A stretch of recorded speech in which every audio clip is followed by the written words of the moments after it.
Sister Elsa, kayo po bang nag-paint nito? Oo, Ang gaganda! Matagal na po kayo nagpe-paint? napakatagal na, Apo. Yun ang paraan ko para masabi ang mga kwento ng buhay ko. Pwede niyo pong ikwento? Aba, siyempre! Alam mo, sa East Germany noong bata pa ako, bawal doon ang gawain ng mga saksi ni Jehovah.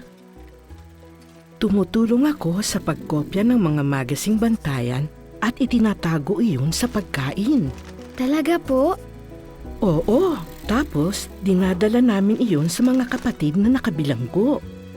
Tumutulong din ako sa pagdadala ng mga literatura sa mga kongregasyon.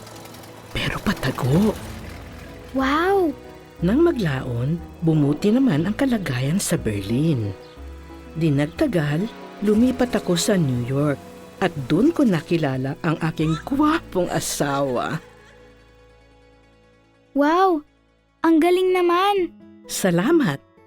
Pero alam kong may mga kwento ka rin. Anong gusto mong i-drawing?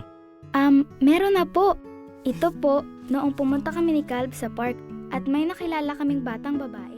Buti na lang nakipagkaibigan ako noon. Pwedeng maging tunay na magkaibigan kahit di magkaedad, basta't mahal si Jehovah.